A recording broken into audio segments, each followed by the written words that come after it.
السلام عليكم ورحمة الله وبركاته. اللهم صل وسلم وبارك على سيدنا محمد وعلى أهله وصحبه وسلم. ازيكم عاملين ايه؟ كل سنة وانتم طيبين. ثواني يا مصطفى بقى، هو شوية ياسين وشوية مصطفى. بصوا انا معاكم النهارده بقى عايزين ايه؟ حلويات رمضان الجميله. انا طبعا هتقولوا انا ما عملتش معاكم ايه اكلات بقى من اللي هي الاكلات اللي هي الطبيخ. ماشي هنعملها والله، بس انا بقول الحلويات بقت غاليه جدا جدا، وانا كمان يعني شغل اكترات في الحلويات. عايزه اديكم كام فكره بحيث ان احنا لو رايحين لحد معزومين نعملها عندنا ونحطها في علبه شيك، او لو حد معزوم عندنا، او لو لاولادنا يبقى ما نشتريش الحاجه من بره، وبنعملها اقتصاديه جدا وحاجه مش مكلفه. الحاجه بره غاليه نار والله العظيم. فتعالوا معانا كده نبدأ الوصفة ونشوف هنعمل ايه. معانا حلويات حلوة جدا النهاردة، هعمل لكم حاجتين في حاجة واحدة. اول حاجة، لو انتوا فاكرين النوبة اللي فاتت كان معايا نص كيلو كنافة، عملت ربع وعينت ربع اللي هو ده. هعمل فيه ايه بقى؟ عايزة اضربه يا جماعة في هنشتغل على طول في الكبة. انت ممكن تفرفريه في ايدك، يعني ممكن بايدك كده تقعدي ايه تفرفري، او هنحط هنا وبعدين نحط في الكبة. حلو يعني عادي. انا حاطاه في الفريزر، يعني انت طريقه. بصوا بقى، في كنافه لها طرق انها لازم تتفرفر. دي احلى حاجه ان احنا نحطها في الديفليزر وتطلعيها تقومي فرقاها بايدك على طول، هتتفرك سهل جدا. لكن في طبعا طريقه كنافه بتبقى مش محتاجه، طبعا بتبقى عايزه تيجي طازه من عند الراجل يعني الكنافه وتعمله على طول. طبعا هضربها وهرجع معاكم تاني نكمل الوصف. ما تنسوناش في اللايك الجميل بتاعكم. وكده ضربناها زي ما انتم شايفين بايدينا هنعملها، او ضربناها كده هنعملها اهي زي ما انتم شايفين كده. طيب تعالوا معانا كده نخش على البوتاجاز. عايزه اعمل الحشو النباتي معاكم. النوبه اللي فاتت انا ما عملتوش وقلت لكم عليه، بس انا عايزه اعمله معاكم النهارده. يلا نخش على البوتاجاز. وجيت معاكم كده هنا على البوتاجاز، معايا كوبايه ونص لبن. الكوبايه ونص لبن معلقه. بصوا يا جماعه، كوبايه اللبن بتاخد معلقه نشا، يبقى هحط معلقه لان انا مش عايزاها بقى اللي هي المهلبيه يعني اللي هي تبقى التقيله دي. لا، احنا عايزين نعمل كريمه قشطيه حلوه. بصوا بقى معايا برضو انا النار هاديه خالص اهي. معايا معلقه سكر لان احنا هنحط لسه سكر تاني، فمش عايزين نسكرها. معايا احط شويه كمان كده اهو. معانا بقى بصوا في مكون يا جماعه بيخليها جميله جدا وخلاها زي القشطه كده وكريميه، اللي هو ايه؟ اللي هو كريم الباستري. كريم الباستري ده بينباع في السوبر ماركت وعند العطار. كريم باستري ده انا بستعمله برضو. لو مش عندك، مش متوفر عندك الكريم الباستري، ممكن تبدليه بكريم شانتيه. هاخد كده معلقه ونص. تمام. وهنتنينا نقلب. ليه؟ لان انا عايزه اعمله واحطه يهدى بس شويه اهو. هبتدي بقى اخلي يعني النار تبقى متوسطه. ليه بقى؟ لان احنا عايزين النشا تستوي، مش نسلقها كده وخلاص. نخليها كده تبقى يعني كده باينه كده في الكاميرا. انا بس الاول هقلب، هجيب المضرب عشان اتوه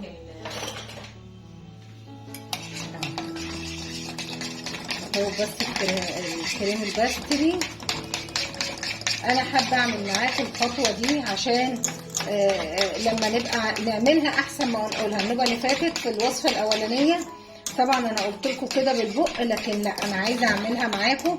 انا واحده من الناس اللي ما بعرفش الحاجه اعملها الا لما اشوفها قدامي.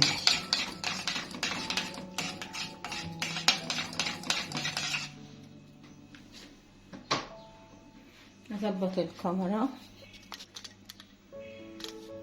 تمام كده اهو.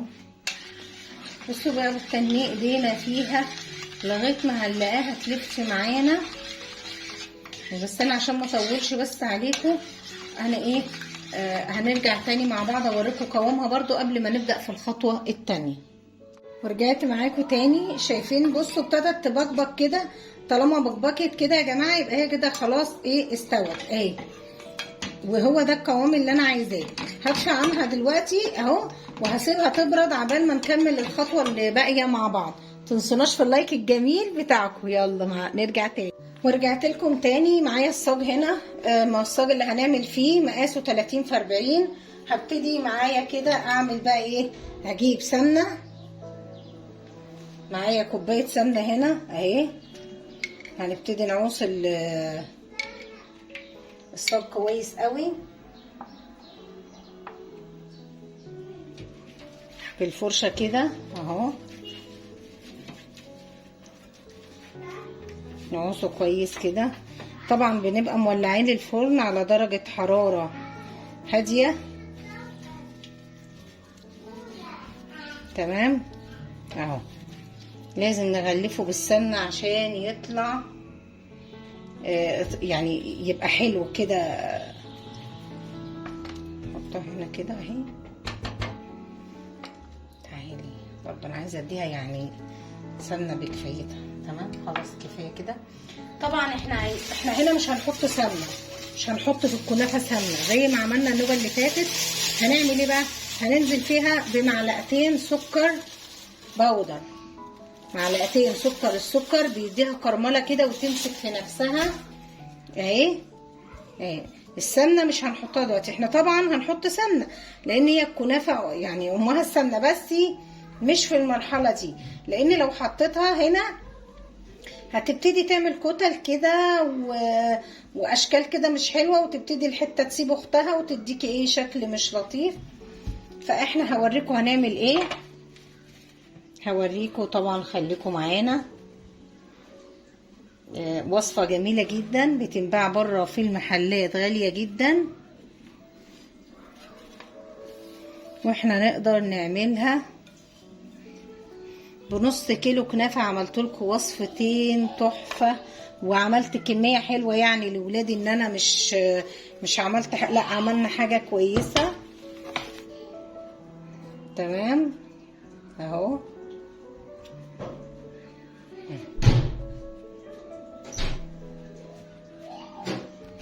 نبتدي نضغط كويس قوي. انا عايزه اضغط يعني ضغطه حلوه.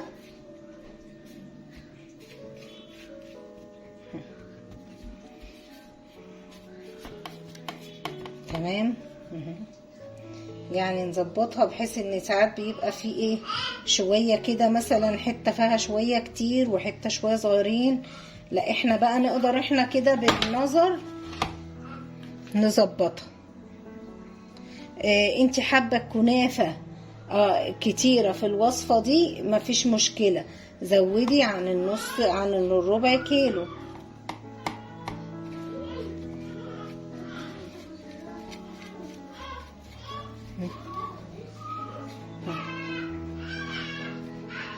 انا عايزه اضغطها ضغطه حلوه قوي يعني. بصوا ضغطه يعني مش هقول لكم اهي كده. دي فيها شويه كتير كده اهو.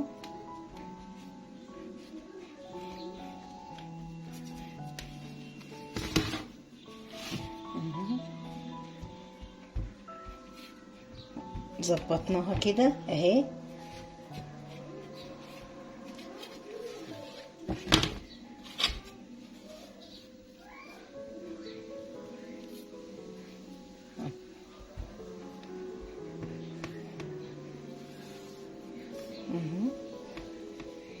معلش انا يعني ببقى معاكم، انا مش عايزه اجري في الحته دي، عايزه اوريكم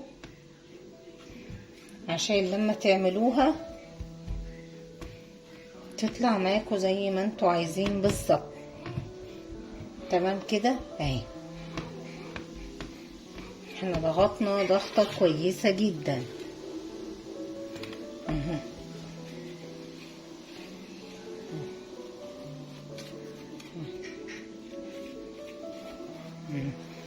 بظبط بس الايه الاحرف اهي.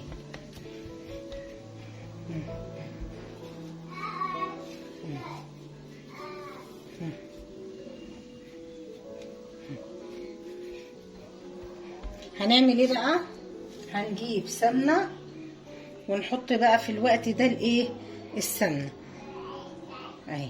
هي جمدت بسرعه كمان الجو ساقعه اهو. نعم نعم حاضر. شايفين اهو كده حطينا السمنه اهوت، برضو خدت السمنه بتاعتها. بس لو حطيناها في الاول بقول لكم هتعمل كده كتل كده، وتيجي تحطوها تبقى الحته دي ماسكه ودي ماسكه لا. وبعدين السكر اما بنحط السكر فيها بيعمل كده كرمله حلوه. بصوا بقى اهو خلاص كده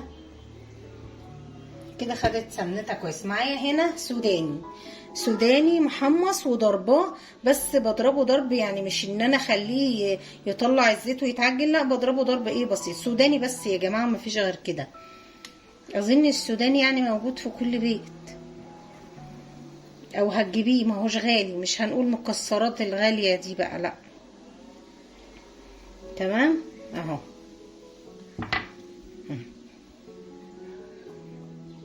تعالوا بقى نجيب معانا الحشو اللي احنا عملناه. هغسل بس ايدي ونرجع تاني. ورجعت لكم تاني. بصوا بقى يا جماعه عشان المصداقيه، حسيت ان الكنافه مش كتير، حسيتها مش كتير كده. الصاج التاني كان كبير جدا، فبصراحه عندي الصاج ده قمت نقلها فيه. طبعا دي حاجه بتبقى بالعينين كده، تشوفوها بعينيكوا كده. يعني انا قبل ما احط المكون التاني حسيت ان هي هتبقى طبقتها خفيفه جدا فممكن تنحرق في الفرن، فقمت نقلها في الصاج الصغير ده وظبطتها. معايا ادي الكريمه اللي احنا عملناها اهيت. طبعا سبتها بردت وقمت ضربها بالمضرب اليدوي حلو قوي كده، بالمضرب اليدوي عادي. وهقوم حاطينها كده. هحط المكون التاني بقى هيوديها في حته تانيه خالص. خليكم معانا كده ونبتدي لو كلكعت منك اللي هي الكريمه دي كلكعت منك ومحتاجه قومي ضربها بالمضرب او بالهاند بلندر، المهم تضربيها وتنعميها كده. هي كده هتسيح في الفرن، بس يعني عشان تعرفي توزعي يبقى الشكل بتاعها جميل كده وحلو. الكنافه اللي هي اطفي بس البوتاجاز.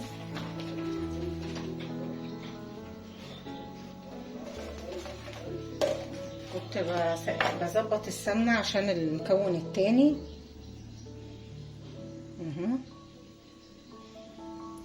ظبطتها كده اهي. شايفين بقى الكنافه اللي بالقشطه والبسبوسه اللي بالقشطه ديت؟ روحوا اسالوا انتوا، انا مش هتكلم. روحوا اسالوا كده وشوفوا الاسعار بقت عامله ايه. انتوا عايزين تفهمون ان المحلات بيشتغلوا بقشطه من الغاليه؟ طبعا قشطه كدابه زي اللي احنا بنعملها ديت، يمكن احنا عاملينها احسن ومطعمينها كمان بالكريم الباستري. هما ما بيحطوش الحاجات دي خالص فيها. معايا برضو شويه سوداني اهمت، هنحطهم كده اهو هنا اهو. برضو حسيت ان الصاج ده كده مالي مركزه فيها بقى. لو انت عندك عزومه والصاج الكبير ده كتري بقى في الكنافه. وبس المهم ان انا خفت لك كنافه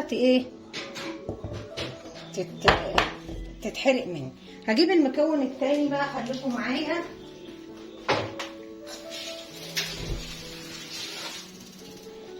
خليكم معايا كده، مش عايزه اقعد بقى كل شويه اقول لكم هنرجع تاني والكلام ده. هو سهل خالص اهو. ما تنسوناش بقى في لايك يا جماعه. والله التصوير بياخد وقت، يعني احنا ساعه فطار اهو بقى بوضب، وطبعا بياخد وقت جدا، فيا ريت كده تدعمونا باللايك. معانا ورقه جلاش هجيبها هنا اهو. بصوا بقى بس انا هعمل ايه بقى. طبعا الكميه كانت في الفريزر اهي، كانت في الفريزر فما تقطع شويه، ما فيش مشكله. احنا عندنا هنقوم عاملينها كده. بس بصوا بقى انا عايزه ادهنها بالسمنه كده كويس قوي. تمام. وهي لو حتتين برضو اهو نشيلها. ليه بقى؟ انا هضرب ورقه بالسمنه عشان تديني توريقه. انا ممكن احط ورقتين، لا انا لو حطيت الورقتين من غير ما ادهنها بالسمنه هتيجي كده، تيجي وانت بتقطعيها تلاقيها ايه، عجينه حته واحده. لكن السمنه بتخليها رقات، بتخليها رقات طبعا، وتديكي كده شكل توريقه حلو. بحطها السمنه وهي هنا وهو اهي. انا بس هوريكم اعمل ايه. بصوا بقى، انا هاخد ورقه الجلاش كلها هعملها بالنظام ده كده، ورقه ورقه. تمام. وهرجع تاني عشان بس انا مش عايزه اطول الفيديو عليكم، بس انا بقول لكم ان انا كل ورقه هحطها هدهنها بالسمنه. ونرجع تاني مع بعض. ما تنسوناش في لايك. ورجعت لكم تاني كده بعد ما خلصنا اهوت. حطيت ورقه الجلاش وجيت بمعلقه زي دي كده عصتها سمنه وبقيت ادخلها. انا بوريكم عملت ايه. بصوا كده بتخش سهله جدا معانا الحروف دي كده اهي. انا بس بوريكم عملت ايه. طيب احنا عملناها كويس حلوه اهو. تمام. عايزين نعمل ايه بقى؟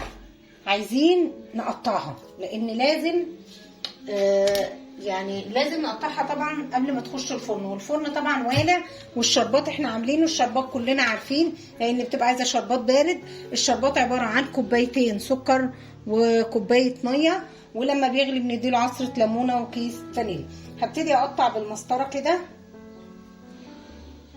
4 سنتي كده في 4 سنتي. هتبقى حتت يعني حلوه كده ايه، صغيره كده حلوه. تمام. عشان يعني تديكوا الشكل الجميل اهي. اهي قلت اقطعها معاكم، والله ما رضيت اقطعها يعني من ورا الكاميرا عشان ابقى مشيت معاكم خطوه بخطوه. ون ايه، واللي عايز يقوم يعني يسمع الفيديو اهو ويبتدي بقى يطبقها ماشي. هنبتدي نقطعها بقى كده اهي اهي.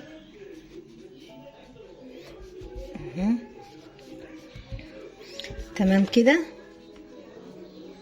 انا بس والله ما عايزه اطول عليكم الفيديو. بصوا بقى انا هقطعها كده بس بحيث ان انا ايه يعني مش عايزه اطول الفيديو والله، لاني ماشيه بالراحه خالص عشان الحشو. اهو هعوصها سمنه من على الوش وهدخلها الفرن على درجه حراره 120، لان كل حاجه فيها نيه.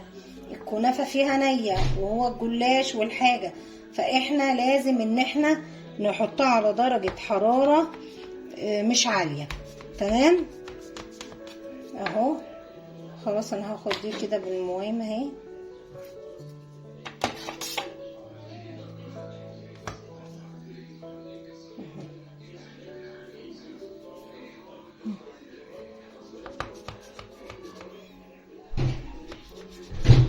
اهو هنظبط كل حاجه.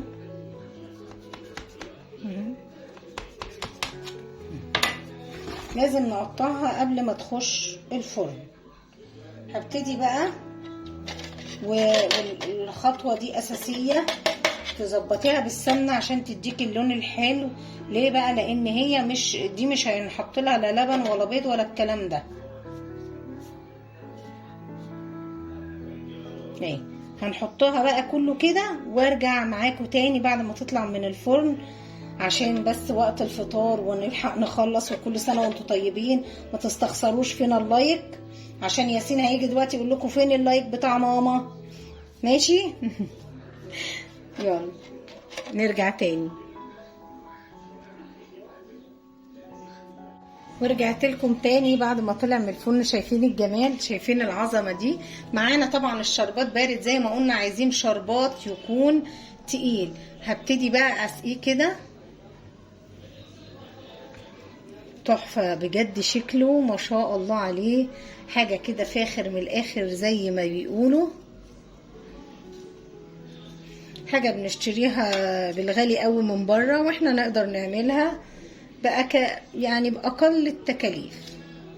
وبعدين اقول لكم على فكره برضو، يعني انتوا يا ريت المفروض تعملوا ايه بقى، هاتوا كيلو سكر واعملوا بيه عسل واركنوه في التلاجة، اللي هو بيبقى العسل التقيل ده. في حاجات كتير بتبقى عايزه اللي هو العسل التقيل، لان ده بياخد وقت جدا عشان نعمله. لكن ممكن البسبوسه بقى والكنافه اللي هي بتبقى الطريه دي، احنا ممكن ايه بنقوم يعني غاليين الشربات ساعتها ونقوم مدينهولها.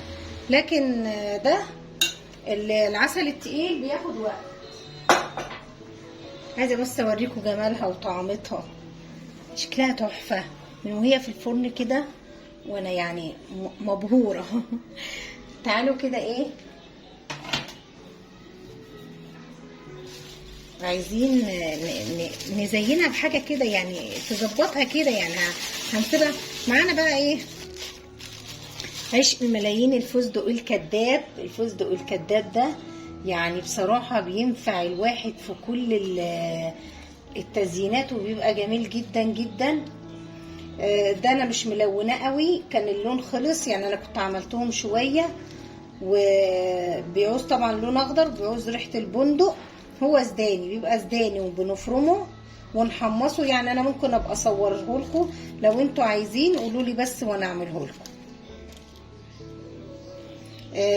بس عشان اللون كان خلص فما ادانيش ايه اللون الاخضر قوي. ولعلمكم والله انا سمعت ان الدكتور بيقول بيقول لازم المكسرات لولادنا، حتى قال السوداني والله يعني ابسط حاجه معناش نجيب المكسرات الغاليه بقى الحاجات دي، هاتوا السوداني برضو في نفس يعني برضو كويس حلو مش وحش. واسمكم يعني اكلت ولادكم مكسرات وكده. طب ايه رايكم بقى بالله عليكم كده، عايزه اقول لكم ايه رايكم في الجمال ده والطعامه دي؟ مش نستاهل كده لايك يا جماعه؟ نستاهل لايك كده ولا ما نستاهلش لايك؟ بصوا بقى، انا عشان الوقت بس احنا بقينا المغربيه. طبعا انا كنت شايله المفرش ده، هحطها بقى اهي عشان نقفل الفيديو اهو بقى اهوت. مش عايزه اقول لكم والله لو شلت منها حته هتبقى قد ايه تحفه وجميله. انا بس خايفه منها يعني سخنه. يعني بصوا اهي هوريها لكم برضو، شايفين تحفه والله تحفه. الكنافه تحت وبصوا، وطبعا بالكريمه بقى حاجه كده. طبعا يا بس عشان لسه ساقياها الشربات وهي سخنه فانا مش عارفه اطلعها، بس حاجه جميله جدا. اقول لكم ما تنسوناش في لايك واشتراك في القناه وتفعلوا الجرس يوصلكم كل فيديوهاتنا الجديده من مطبخ سلوى. بحبكم في الله. السلام عليكم ورحمه الله وبركاته.